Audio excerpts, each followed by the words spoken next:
Welcome to Tech Travels, hosted by the seasoned tech enthusiast and industry expert, Steve Woodard. With over 25 years of experience and a track record of collaborating with the brightest minds in technology, Steve is your seasoned guide through the ever-evolving world of innovation. Join us as we embark on an insightful journey exploring the past, present, and future of tech under Steve's expert guidance. Welcome back, fellow travelers, to another exciting episode of Tech Travels.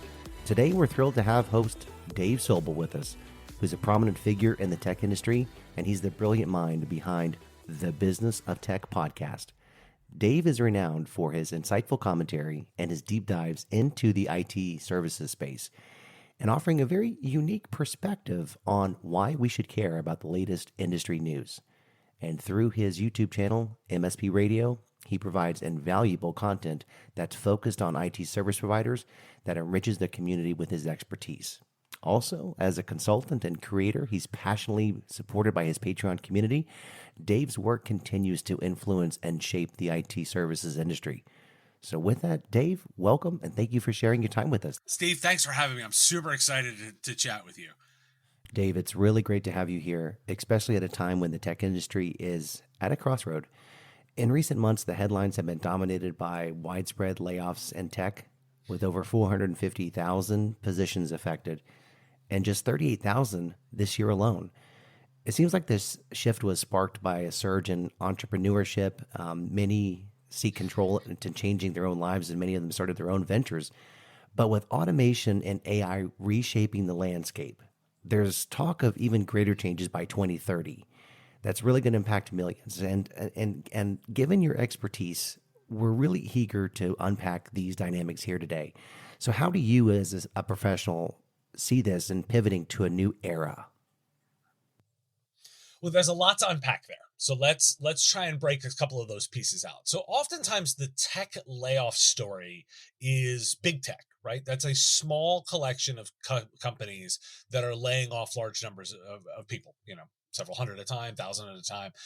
Let me observe just broadly that they're all geniuses when the markets are going up, and it's all market conditions when things are going down.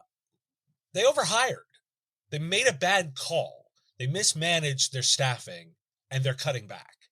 That's the headline. That is the headline. Let's just call it out there. If they made the right calls on that, they wouldn't do that.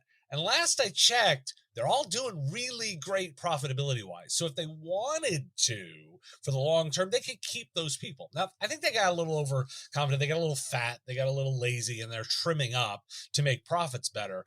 But I don't think that's a statement on the viability of tech. I don't think it's a statement on the market. I think it's a statement more on their management and their willingness to and drive for profit. It's not a bad thing. It's a statement of fact, right? So, as I said, the geniuses when it all is going well, aren't they?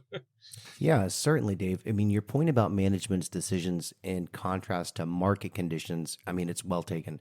But reflecting on the recent shifts, could it be seen as a kind of recalibration from the pandemic era? There was a surge in hiring pre-pandemic across tech, and then that was then a rapid shift to remote work. I think now we're starting to observe the real pullback, maybe perhaps even a little bit of resistance after companies reconsider in-office work. So with all that, do you think there's connection between the operational pivot and the workforce reductions that we're witnessing? A little bit, but let's observe that there actually was a massive hiring during COVID by the tech companies. There was a lot of hiring, and then COVID hits, and most of the large tech companies hired a lot more. They actually anticipated much more aggressive growth to continue beyond the pandemic than actually played out. That's the important miscall. I think the conversion to lots of remote work made perfect sense because in that environment they had to do it. And what we found, and we're finding more as the research is coming out, is that actually had little impact on productivity, except in the cases where it made productivity better. Now, there are some details of that are worth unpacking, where you do need to make sure that you're investing in career trajectories for younger people. There are some mentorship benefits of bringing people together on a regular basis, but it isn't necessarily directly correlated to you must be in the office 5 days a week. I'm going to observe most of these organizations are also have real estate leases that they're required to continue to pay, and they don't like wasting resources. So perhaps some of this is related to the fact that they own buildings that they want people using. The other thing about it is it's a real easy way to have people opt out themselves and not have to lay them off by saying, well, we're enforcing return to office, you must come back in. Some people will select not to do that, and that's an easier way to have them quit themselves than force them out the door, and that is a difference from an employment perspective. There's not a lot of data and research going behind this. There's lots of touchy-feely, like, oh, we think it's better being in the office. That's not data driven. There's in fact, companies like Amazon who have looked at that and had pushback from their employees saying, we're a very data driven company and you're not actually giving us data on why this is true. And funny, they're not actually following through on pushing back with management data. They're just saying, well, this is the way it's going to be. I'm going to say it's convenient of a way of doing it, and I'm going to kind of call BS on that. They're not the only ones. I'm just going to say that if you're actually driving from a data perspective, that's not the case. Now, I don't want to be a total bummer here. There are a ton of companies that are actually leaning into this as an opportunity and saying, we're going to be really good at managing people, at managing remote work, and we're going to make it a competitive advantage. And it kind of favors the small right now. Yeah, Dave, I mean, you've highlighted a key trend. I mean, the pivot towards managing remote work is not just a necessity, but it's also a strategic advantage. So, considering this shift, what practices are you seeing these forward-thinking companies adopt? And I'm thinking kind of beyond practical measures, like how are they navigating the cultural transition and centralized workplace to more of a distributed one? I mean, essentially, what's the blueprint for the new management ethos? I mean, that seems to be the favored kind of agile or adaptable approach. So it's interesting. I'm going to push back a little bit to say I'm not necessarily convinced that it's a new way of managing. What I'm actually saying is that it requires good management. It is easier to be a bad manager when your staff is physically around and you can get away with a lot. The scenes from Office Space with Bill Lumbergh walking around the office with his coffee cup are still true and still funny because bad management can get away with it when they're all physically together. You can't get away with bad management when your team is dispersed, and that lazy management of just walking around the office doesn't work. You have to be much more disciplined about it. It is a skill to be a good manager, and it is additionally a skill to be a good remote manager. Now, again, those that lean into that and learn those skills both individually and as an organization are able to really succeed. But let's not sugarcoat it. Like, it's kind of covering up some bad management. Yeah, certainly, Dave. I mean, I think there's definitely a lot of merit in what you're saying about the demands of good management, especially remotely. But the old way of thinking was, hey, the traditional office setting, everyone's in the office. There's all the tangible synergy that you can use to accelerate innovation and continue that innovation around an idea development. But despite my own experience of, hey, being fully transparent, my own experiences of being remote for the last 7 years, I have seen reports that suggest, both challenges and benefits of remote work regarding collaboration and innovation. But from your perspective, is there compelling data or insights that either support or challenge the notion that remote work may hinder the collaboration and creativity within innovation? Yeah, I mean, there's data coming out about this where, nothing is perfect, by the way. It's not that the answer is everyone must be in the office or that it all falls apart when it goes to remote work. It's about deliberate investment. I'm not one that sits as I'm a fellow remote worker. I've been working remotely for a very long time. And I'm not one who sits around and says, you never have to go into the office. You never have to bring people together. That's not true. There are certain types of work that make sense to bring people together. There's other kinds of work that is not required of that. And let's focus instead on outcomes and results rather than time. Everybody that talks to me and says their hybrid work strategy is 3 days in, 2 days out, I smile and go, you don't actually understand what hybrid work is, do you? Like it's about doing the right thing in the right place at the right time. There's also a lack of investment in asynchronous work. The fact that you don't necessarily have to have everyone together all the time in order for things to happen. You can build asynchronous teams. And anybody who's worked across time zones gets this. Like the idea that, if you're going to collaborate with your colleagues in Europe or Australia or, in India or, in South Africa, like you're going to need to find ways where time is not the barrier. This is applying that broadly to the organization. Yeah, absolutely. I mean, the concept of working across time zones is something that I've really been immersed in as well. I mean, it often means unconventional hours, but it's part of a broader digital shift. But would you say that the pandemic has accelerated a digital transformation where, hey, we're embracing AI and we're adapting to these new work patterns to really become really essential? And maybe do you see these changes as a response to the pandemic kind of evolving the rapid pace of technical advancements? Again, I'm using the word digital transformation. Well, you brought up digital transformation, so I have to be the one to smile about it. Because digital transformation is funny to me because I kind of don't believe in it, in that I think it's kind of garbage. What it actually is a nice way of being is consultants speak for, well, you kind of fell behind on your investments in technology, and so we must catch you up. And instead of saying that, it sounds much better to say we must digitally transform you. And if you actually dig into the specifics of it, it's always about applying process to take, a previous system and move it more into digitalization. Well, by the way, you should be doing that all the time. Anybody who runs a business knows you should be continually investing in it and investing in new technologies, new techniques. And if you're constantly doing it, you are always undergoing a transformation process. You just don't have to call it out as we are undergoing digital transformation. It's a nice way of saying you fell behind. And so from my perspective, you should always be looking at investing in your organization and make sure that you're driving the latest use of technology that makes sense. You bring up the AI stuff. It's like, yeah, of course, there's new stuff to hear, and we need to be considering it and integrating it into our workflows that make sense. But this is just the next thing that we're doing. There will be something else beyond that because there were plenty of them before. I can predict accurately that there will be yet another technology down the road that impacts the way we do business. There is one. Right. And so if you know there's always one, there's always something, you should continually be in a process of evaluating, considering, and integrating. And if you constantly practice that, you get really good at it. Like businesses get really good at doing that, knowing it's a thing. Too many businesses just always assume that, well, we've done it and now everything will stay the same forever.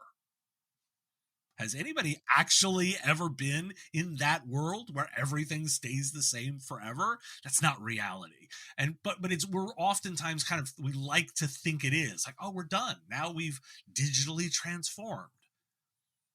And you're not expecting something else to change on the ground? Because I am. Yeah, I'm interested, thinking about this, future of leadership. I saw this course the other day was the future of leadership in a digitally transformed world. And it was around how, CEOs and C-suites can really start to kind of blend a new form of a mental model of leadership that really kind of gives them a quote unquote post-digital transformation world mindset. Interesting. Alphabet soup. Wow, some consultant did really well coming up with that one. Because I sort of smile and go, aren't you constantly evolving? Aren't you constantly learning? Aren't there new techniques and ways of doing it? And by the way, don't people change, and don't we as society get smarter? Like, don't we, we continually evolve, and we need to recognize that. I'll give you, like, I'll go on a little bit on a tangent. Like, I get really upset when we push back on, like, oh, the millennials, the Gen Zs. It's like, yeah, guys, we taught them this. We gave them better ideas, and now they're implementing it. That's called progress. Like, they think differently because they learned from our lessons, and we taught them to think differently. This is a good thing. It's the investment we made in getting better because the world continually changes and gets better. I want to double click on that real quick. Can you give me an example of when you say we kind of taught the millennials or the younger generations? Is it we gave them the tools like in the internet, laptops, PCs, tablet? I mean, is it that we're talking about? Like, give me an example. It's all of that. Like, it's interesting to me that we always talk about the fact that we push back on, oh, millennials and Gen Z don't know necessarily how to communicate the same way. Well, yeah, we gave them different tools. We gave them new tools that communicate differently, and they have mastered those skills, and thus they do talk a little differently than someone who's been in the marketplace for 30 years or such like that, because they have learned on different tools. You and I were talking initially beforehand about typewriters, right? Like, you're into typewriters. Like, the youth today, which is a fun way of saying it, would look very funny at us and say, like, well, what's that for? It's not connected to anything. It doesn't result in the same output. I have to do more to it. And they will look at it and say, like, that is not a native tool to them. Whereas the tools that they've given us, short form video, the ability to communicate instantly with people in real time, the ability to quickly process data, to have data available to them all the time, that's inherent to the way that they do business. We gave them those tools. We taught them those techniques from day one, and we didn't have to teach them the before times, in terms of learning it. Now they're able to do that stuff very effectively. That's a benefit in my mind. Yeah, and I want to kind of dovetail back to that first, opening part where I mentioned, there's that automation and AI are significant factors, and they're predicting 12 million jobs are going to be affected by 2030. And I kind of look at that and kind of say, well, that's kind of a good thing, because I look at it and say, look, I think the consensus is that AI as a tool is not so much as replacement. It's the idea that AI should really be used as a tool that we can use to augment human capabilities and versus replacing them. I think that's, people look at it and say, well, it's AI, it's going to replace my job. I'm going to be out of a job. I think there's going to be kind of an ebb and flow as how the market, how the technology changes to create new ways of working. And I think people who know AI really well will have very easy ways to find opportunities within the job market. Oh, totally. You're not going to be replaced by AI. You're going to be replaced by somebody who understands AI. But by the way, this is not new either. Like, if I just covered them on my show. I do segments on Fridays called the Friday Big Ideas, right? Where I'm trying to tackle stuff that doesn't fit into a news story. And one of them was a book review where an author actually did a deep dive all the way back into technologies dating back to the 14th century in terms of the introduction of new technologies like the printing press and the production line and such like that. We've been here before in terms of the scare of, oh, it's going to disrupt all jobs. Yeah, it did. And you know what it also did? Created all kinds of new jobs. Like, all kinds of new capabilities were possible because of these innovations. We're not wired necessarily to love change, as we've talked about, but this is one of those areas where we can't necessarily see all of the things that are going to come from that, but they are there, and we have seen this pattern before. You need to embrace it. You need to recognize that this is an area where you need to learn the technologies in order to find your next spot in the new version of this economy. But this cycle is something that we've seen over and over and over again. And by the way, we should learn the lessons from the previous iterations. It's incredible to see what's happening with AI. I think they're saying that AI globally is going to be two and a half times higher than it was in 2017, but it's leveled off over the past 5 years. But the investment that's going into everything AI related now, I think Google was doing a keynote speech and they mentioned the word AI 200 times in less than a 1 hour speech. And it seems like we're almost overwashed with everything AI, right? And it's Oh, almost we're right in the hype cycle. And by the way, don't miss out on the fact that there's a lot of investment dollars searching for homes. So companies are sending signals that they are AI companies in order to look for investment dollars or to be part of that. So we need to separate out the hype from the implementation. I constantly am looking for really good use cases. Where is it actually making a difference? There's some really cool research in terms of medical applications. Like, for example, they've been testing the use of AI in emergency rooms. And one of the piece that I found absolutely fascinating was they were putting generative AI in the hands of doctors in an emergency room and using it to input symptoms and find out what the generative AI recommended. In 93% of times that they ran this, the actual diagnosis was in the top 5 things generated by the generative AI by just putting in the symptoms. That's an incredibly powerful tool that we can give to doctors. Now, it augments them. It does not replace them. That's a very, very key bit.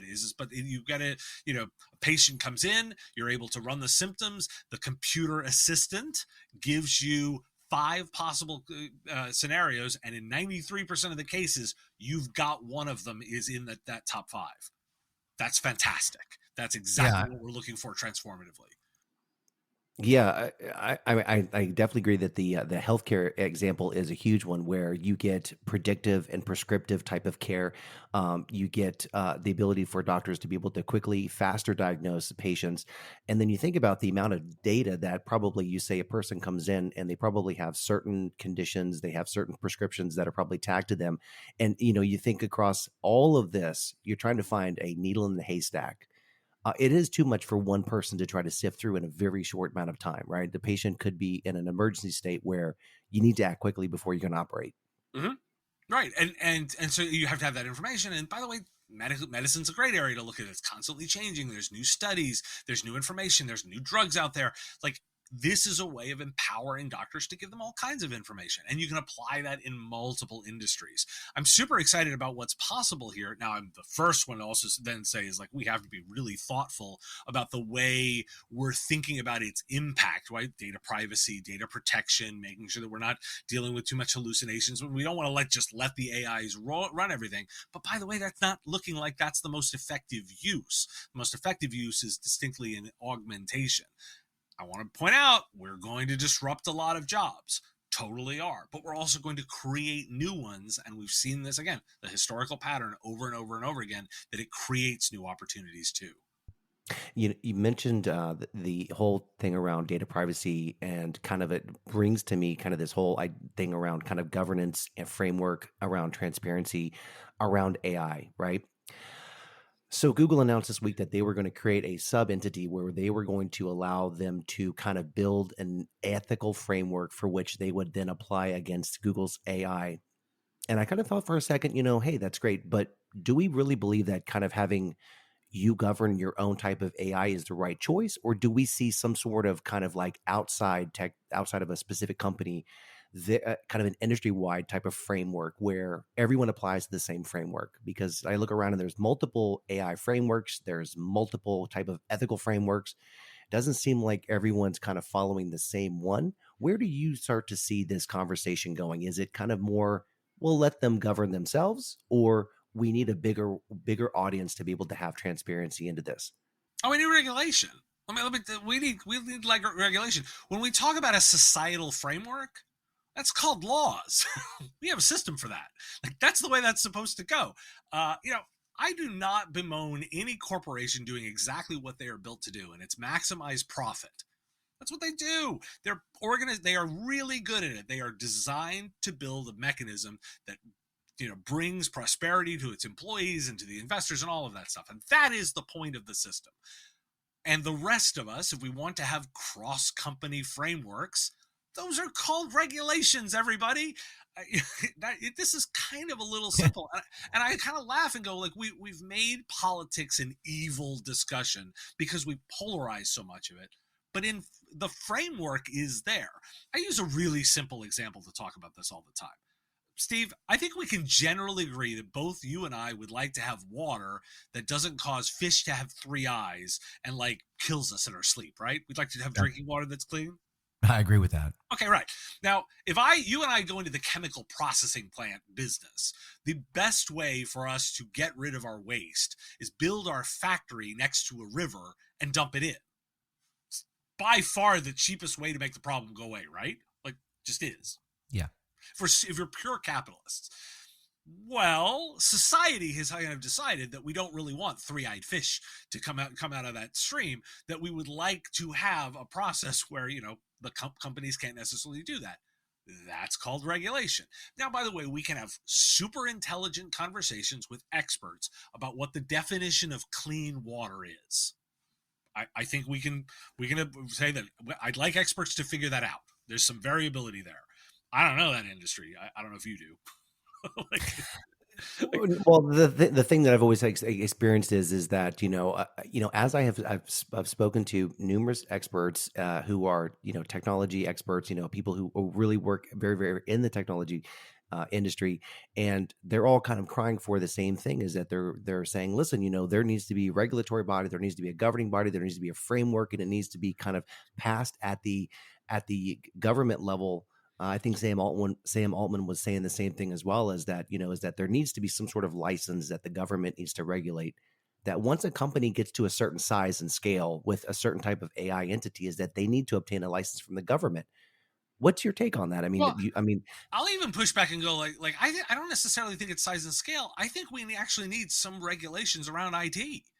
I mean, I sort of smile. I deal with a lot of small and mid-sized customers when I talk to to my audience. Like, if you think about most of technology, it's small companies implementing technology for other small companies. We always love to talk about the big companies because they're exciting and they're newsworthy. But most of the American economy is driven by small business.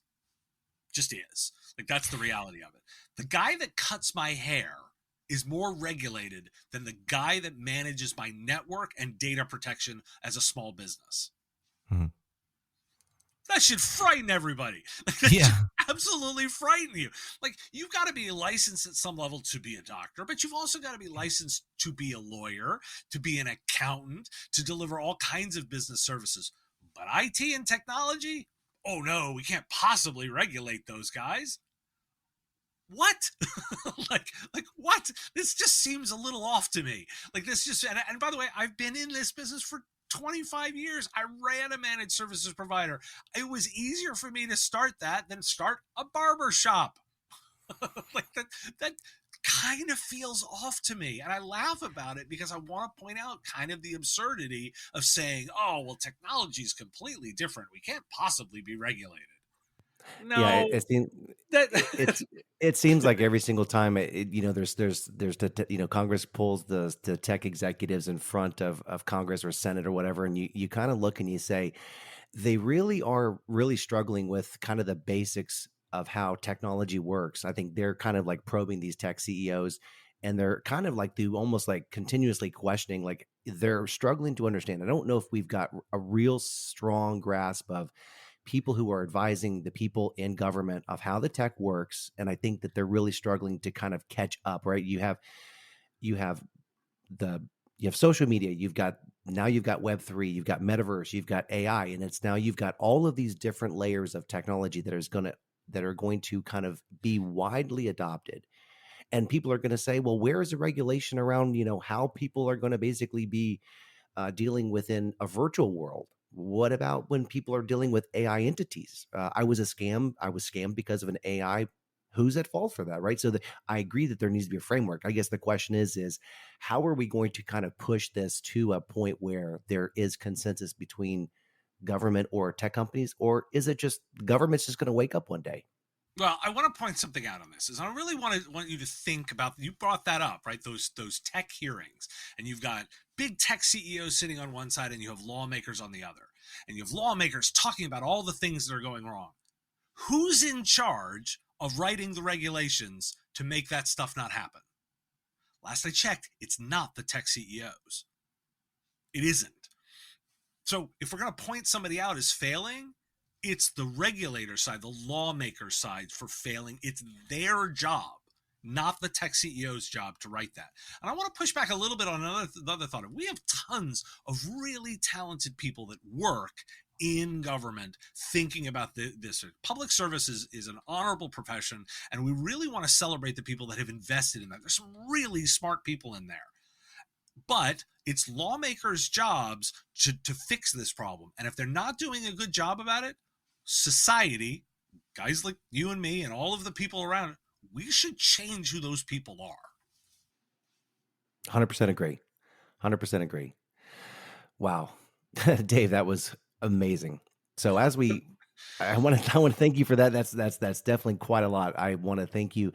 Thank you so much. As we reach the end of our exploration into our digital evolving world, I want to thank you, Dave, for the wealth of insights and your forward-thinking perspective that you shared with us today, and your expertise has shed light on the nuances of leading us through the charge on how we're going to navigate this future of technology and business. Appreciate you so much for coming on the show.